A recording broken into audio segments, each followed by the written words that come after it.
Hello friends, welcome to my channel. तो आज जो हमारा चैप्टर नंबर 3 था अकाउंटिंग स्टैंडर्ड का, उसी के हम क्वेश्चन मैंने सारे कॉन्सेप्ट आपको बता दिए हैं कि कौन कौन से अकाउंटिंग स्टैंडर्ड्स होते हैं जो हमें फॉलो करने पड़ते हैं। बेसिकली अकाउंटिंग स्टैंडर्ड्स बोलो, अकाउंटिंग कॉन्सेप्ट्स बोलो, ऐसे 11 स्टैंडर्ड्स हैं। उसी के बेसिस पे फ्रेंड्स ये क्वेश्चन है जिससे आपको कॉन्सेप्ट और अच्छे से क्लियर हो जाएंगे। तो यहाँ पे क्या है, क्वेश्चन है while preparing the accounts of a company, जब किसी कंपनी के अकाउंट्स बनाए गए, below are the issues and the state which accounting concept you follow. ऐसे कौन से कॉन्सेप्ट हैं जो आप फॉलो करोगे इस इशू के चलते। तो फर्स्ट हमारा है company is charging depreciation. Company depreciation charge कर रही थी on the basis of straight line method.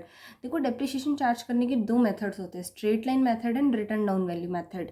आपको मैं डेप्रिसिएशन चैप्टर में और अच्छे से क्लियर करूंगी, but decided to charge depreciation and written down value method to show higher profit. Company अब तक स्ट्रेट लाइन वैल्यू मेथड लगा रही थी, बट कंपनी ने क्या डिसाइड करा, अब रिटर्न डाउन वैल्यू मेथड पे चली जाएगी ताकि प्रॉफिट बढ़ जाए। तो अब ये कौन सा कॉन्सेप्ट है, आपने पिछले लेक्चर में मेरा देखा था, लेक्चर नंबर 1 जो था चैप्टर 3 का, उसमें मैंने सारे कॉन्सेप्ट आपको बता रखे। तो इसमें फ्रेंड्स लगेगा कंसिस्टेंसी कॉन्सेप्ट। कंसिस्टेंसी होती है स्थिर, स्टेबल होना। तो यहाँ पे क्या है, इस कॉन्सेप्ट का वायलेशन हो रहा है, तो यहाँ पे कॉन्सेप्ट लगेगा कि all principle and method should be applied in similar way to make result comparable. आप ऐसा नहीं कर सकते कि एक साल आपने स्ट्रेट लाइन लगा दिया, दूसरे साल आपने रिटर्न डाउन वैल्यू मेथड लगा दिया। तो आप ऐसा नहीं कर सकते, आपको एक ही मेथड अप्लाई करना पड़ेगा।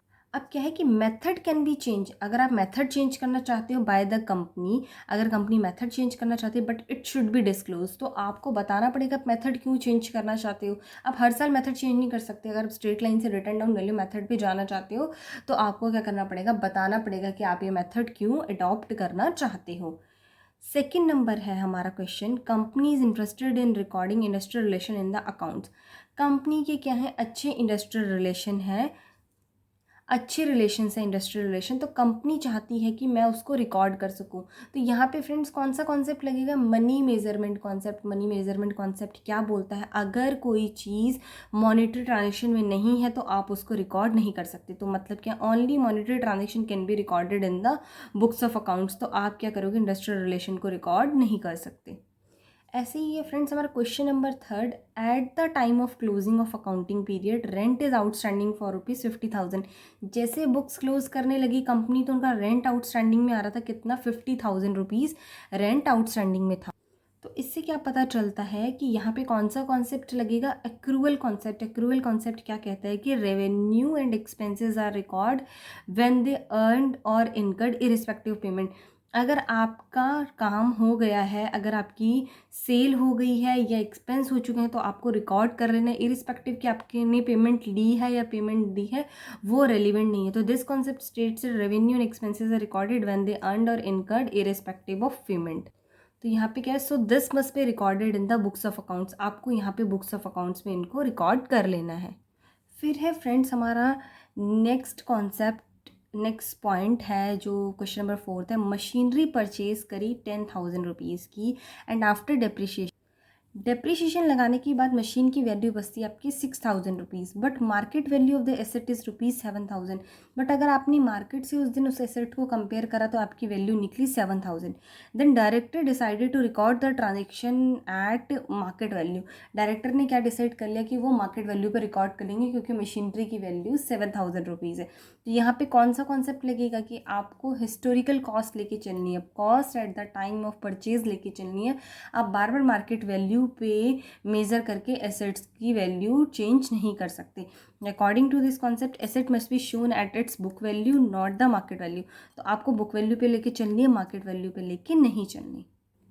ऐसे ही हमारा क्वेश्चन नंबर 5 है, sales have not yet taken place. आपकी सेल नहीं हुई, some customer of the company placed large order from which huge profit is expected. कुछ कस्टमर ने क्या कहा, कोई अच्छे कस्टमर थे, बड़े कस्टमर थे, उन्होंने कहा कि हम आपको ऑर्डर दे देते हैं, बट वहाँ पर सेल नहीं हुई। तो यहाँ पे क्या है, रियलाइजेशन कॉन्सेप्ट। रियलाइजेशन क्या कॉन्सेप्ट क्या कहता है कि revenue only recognise when sales happen. जब सेल हो जाएगी तभी आप रेवेन्यू रिकॉग्नाइज कर सकते हैं, not only when order place. खाली ऑर्डर प्लेस करने से आप रेवेन्यू को रिकॉग्नाइज नहीं कर सकते। तो फ्रेंड्स हमारे कुछ ये क्वेश्चंस थे जिनके बेसिस पे आपका अकाउंटिंग कॉन्सेप्ट और अच्छे से क्लियर हो जाए। Then move on to next topic. Friends, हमारा नेक्स्ट टॉपिक है कि अभी आपने अकाउंटिंग कॉन्सेप्ट्स पढ़े हैं। अब हमारा नेक्स्ट टॉपिक है कि अकाउंटिंग स्टैंडर्ड्स क्या होते हैं। एएस जिसे हम बोलते हैं, ये बहुत इंपॉर्टेंट है। ये डिफाइंड एएस हैं जो आपको यूज़ करने पड़ते हैं। तो अकाउंटिंग स्टैंडर्ड्स क्या होते हैं, बेसिकली क्या होते हैं? अकाउंटिंग स्टैंडर्ड्स भी बोल सकते हो आप, गाइडलाइंस होती हैं जिनके बेसिस पे आप फाइनेंशियल स्टेटमेंट्स को प्रिपेयर करते हैं। तो अकाउंटिंग स्टैंडर्ड्स क्या है? Are set of guidelines that is generally accepted accounting principle. ये क्या है? जनरली एक्सेप्टेड अकाउंटिंग प्रिंसिपल है that are followed for preparation of financial statement. इनको हम क्यों फॉलो करते हैं? कि हम अपनी फाइनेंशियल स्टेटमेंट्स को प्रिपेयर कर सकें। They are accounting rule. ये क्या होते हैं? रूल्स होते हैं एंड प्रोसीजर्स होते हैं issued by the institute of chartered accountant of India. Institute of chartered accountant of India ने क्या करा? एएस इशू कर दिए। जो मैंने आपको अभी पढ़ा है ये एएस नहीं है, अकाउंटिंग स्टैंडर्ड्स नहीं है, अकाउंटिंग कॉन्सेप्ट्स हैं। अकाउंटिंग स्टैंडर्ड्स अलग होते हैं, ऐसे डिफाइन एएस हैं जो institute of the chartered accountant of India ने इशू करें, जिनके बेसिस पे हम अपने फाइनेंशियल स्टेटमेंट्स को प्रिपेयर करते हैं। तो अब क्या है आगे? Financial statements are based on, financial statements किस पे बेस्ड है? कॉमन रूल्स पे and principles for better understanding by the users. तो फाइनेंशियल स्टेटमेंट किस पे बेसिस हम बनाते हैं? कि कॉमन रूल्स, और ऐसे ऐसे हमें स्टेटमेंट प्रिपेयर करनी है जिससे क्या हो, हमारे जो यूज़र्स हैं उनको अच्छे से हेल्प मिल सके, वो उसको अंडरस्टैंड कर पाएँ प्रिंसिपल्स को, और वो डेटा कंपेयर कर पाएँ, उन्हें पता चल पाए कि कंपनी को प्रॉफिट हो रहा है या लॉस हो रहा है। ऐसे हमें अपने फाइनेंशियल स्टेटमेंट्स बनाने हैं। अब नेक्स्ट टॉपिक है हमारा नेचर ऑफ अकाउंटिंग स्टैंडर्ड। ये अकाउंटिंग स्टैंडर्ड्स है, इनका क्या नेचर है? तो बेसिकली अकाउंटिंग स्टैंडर्ड्स क्या है? अकाउंटिंग स्टैंडर्ड्स आर गाइडलाइन है providing the basis on which financial statements are prepared. Accounting statements क्या हैं? अकाउंटिंग स्टैंडर्ड सॉरी गाइडलाइंस हैं। ऐसे आपको मेथड दे रखे हैं, गाइडलाइंस दे रखे हैं जिनके बेसिस पे आपको फाइनेंशियल स्टेटमेंट्स अपनी बनानी है। तो ये अकाउंटिंग स्टैंडर्ड का क्या है? नेचर है। फिर हमारा सेकंड नंबर है कि नेचर, और इसका क्या है? The main objective of accounting standard is to bring uniformity in accounting practices to ensure consistency and transparency. Accounting standard इसलिए बनाए गए ताकि आपके काम करने में यूनिफॉर्मिटी होती है, एक समानता आए अकाउंटिंग प्रैक्टिसेस में, जिससे क्या हो, कंसिस्टेंसी भी हो, ट्रांसपेरेंसी भी हो। अकाउंटिंग स्टैंडर्ड्स क्या होते हैं? मैंडेटरी होते हैं। इसमें लिमिट्स बनी हुई है कि कौन सी कंपनी जिनका टर्नओवर इतना, उनका अकाउंटिंग स्टैंडर्ड फॉलो करना मैंडेटरी है। Accounting standards prepare on the basis of law of the country. जो भी कंट्रीज़ के लॉ होते हैं उसके बेसिस पे अकाउंटिंग स्टैंडर्ड बनाए जाते हैं। Fifth, accounting standards are also made flexible. Accounting standards क्या है? फ्लेक्सिबल भी हैं, where alternative accounting practices are acceptable. अब क्या है, जो मैंने भी आपको बताया था वो कॉन्सेप्ट्स हैं, प्रैक्टिसेस हैं, वहाँ पे क्या है, अकाउंटिंग स्टैंडर्ड्स भी फ्लेक्सिबल बनाए गए हैं, जिसमें क्या है, अल्टरनेटिव मेथड्स हैं, जिसमें से कंपनी अपनी मर्जी से जो वो चाहती है वो मेथड अडॉप्ट कर सकती है। फॉर एग्जांपल, एन एंटरप्राइज में charge depreciation on return down value method और स्ट्रेट लाइन वैल्यू मेथड। तो ये कंपनी के ऊपर डिपेंड करता है कि वो कौन से मेथड से डेप्रिसिएशन लगाना चाहते हैं। इसमें कोई फोर्स नहीं है, इसमें कोई लॉ नहीं है कि कौन से मेथड से चार्ज करिए। वो कंपनी के अपने ऊपर डिपेंड करता है कि वो कौन से मेथड से चार्ज करना चाहती है। ऐसे ही हमारा नेक्स्ट है point, utility of accounting standard. Utility of accounting standard मतलब कि इसका क्या इंपॉर्टेंस है अकाउंटिंग स्टैंडर्ड का, और हम इसे कैसे यूज़ करते हैं। तो फर्स्ट यूटिलिटी है हमारी, तो accounting standards provides the norms on which financial statements are prepared. Accounting standard norms होता है कि आपको कुछ रूल्स बताना, कुछ गाइडलाइंस बताना। तो अकाउंटिंग स्टैंडर्ड्स क्या करते हैं, आपको गाइडलाइंस बताते हैं जिनके बेसिस पे आप फाइनेंशियल स्टेटमेंट्स को प्रिपेयर करते हैं। फाइनेंशियल स्टेटमेंट्स कौन सी होती हैं? Trading account, P&L account, balance sheet, ये सब क्या है आपकी फाइनेंशियल स्टेटमेंट्स हैं। सेकेंड है यूटिलिटीज़ का, as ensure uniformity in preparation of financial statement. इससे क्या होगा, यूनिफॉर्मिटी आएगी, एक समानता आएगी, क्योंकि आप एक ही अकाउंटिंग स्टैंडर्ड फॉलो करोगे तो आपको उसका अकॉर्डिंग काम करना पड़ेगा। थर्ड है, as create confidence among the users of the accounting information.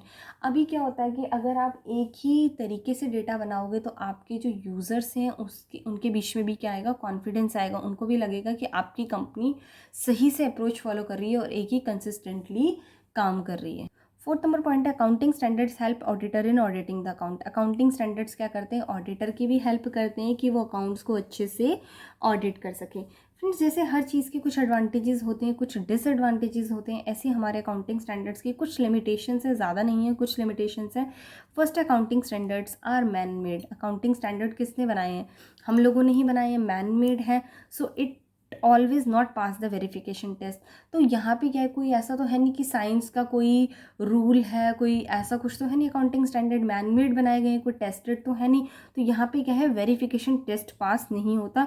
तो समटाइम यहाँ पे कभी काफ़ी बार कुछ कुछ इश्यूज़ भी आ जाते हैं। तो यही एक हमारी थोड़ी लिमिटेशंस बोल सकते हैं अकाउंटिंग स्टैंडर्ड की, क्योंकि हमने ही बनाए हैं अकाउंटिंग स्टैंडर्ड। अब यहाँ पे क्या है, second number point, each standard have alternative method. Accounting standards में जैसे मैंने अभी आपको बताया डेप्रिशिएशन के 2 मेथड है, return down value method, straight line method. तो यहाँ पे alternative method and choosing the best for itself is a challenging task. अब बिजनेस के लिए ये चूज़ करना कि कौन सा मेथड सबसे बेस्ट है, ये भी एक चैलेंजिंग टास्क है। तो ये फ्रेंड्स हमारी क्या है, लिमिटेशंस ऑफ अकाउंटिंग स्टैंडर्ड। अब फ्रेंड्स हमारा नेक्स्ट टॉपिक है इंटरनेशनल फाइनेंशियल रिपोर्टिंग स्टैंडर्ड, जिन्हें हम शॉर्ट फॉर्म में बोलते हैं IFRS। तो बेसिकली IFRS क्यों बनाए गए, इनके पीछे क्या ऑब्जेक्टिव था, अब हम देखते हैं। IFRS है सेट ऑफ अकाउंटिंग स्टैंडर्ड। ये क्या है, अकाउंटिंग स्टैंडर्ड से developed by the international accounting standard board. किसने डेवलप किया IFRS, IASB ने डेवलप की। IFRS refers to as principle based accounting standard. ये किस पे बेस्ड है, प्रिंसिपल्स पे बेस्ड है ये सारे अकाउंटिंग स्टैंडर्ड जो IFRS में।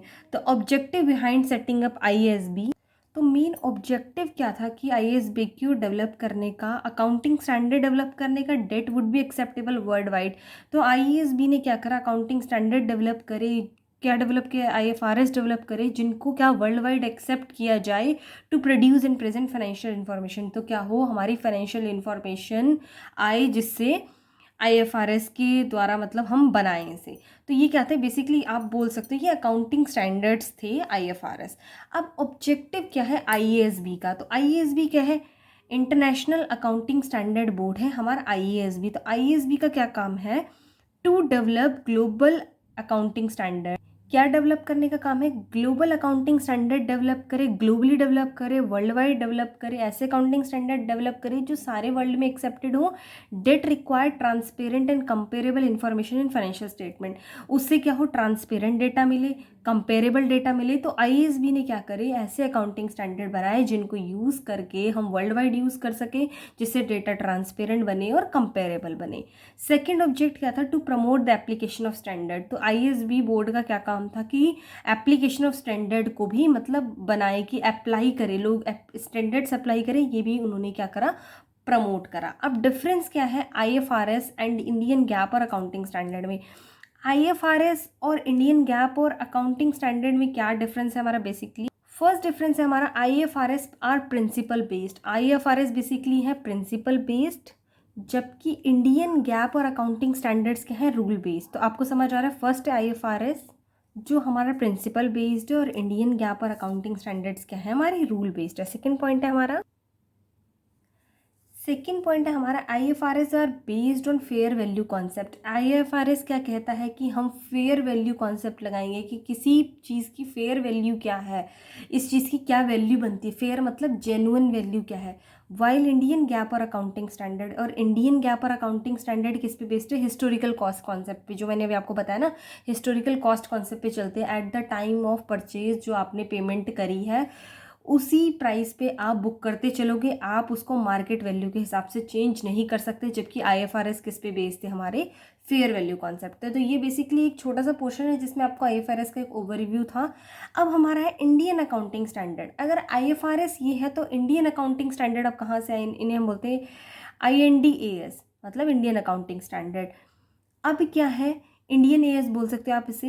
Business environment and laws are different in every country. अब IFRS जब बनाए गए तो IFRS तो वर्ल्ड वाइड बनाए गए, बट आपको पता है कि हर कंट्रीज़ के अपने लॉज हैं, अपने रूल्स हैं, अपनी रेगुलेशंस हैं।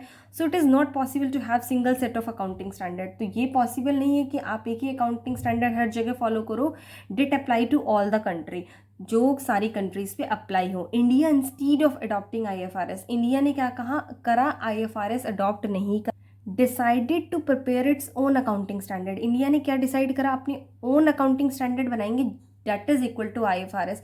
मतलब IFRS को ध्यान में रखते हुए इंडिया ने अपने क्या करे, इंडियन AS बना लिए, IFRS को अप्लाई नहीं करा। These accounting standards are known as Indian accounting standard, और इन्हें हम क्या कहते हैं, इंडियन AS। तो ये हमारे क्या थे, बेसिकली आप बोल सकते हो ये IFRS से ही निकले हैं, बट ये IFRS नहीं है, इंडियन AS है। अब इंडियन AS किस पे एप्लीकेबल होते हैं, कौन सी कंपनी इस पे एप्लीकेबल होते हैं? Listed on the stock exchange in India, जो स्टॉक एक्सचेंज होता है ना उस पे जो लिस्टेड होते हैं उस पे एप्लीकेबल होते हैं। हैविंग नेटवर्थ, जिनकी नेटवर्थ 250 करोड़ से ज़्यादा हो गए उन पे इंडियन एएस अप्लाई होंगे। और किस पे अप्लाई?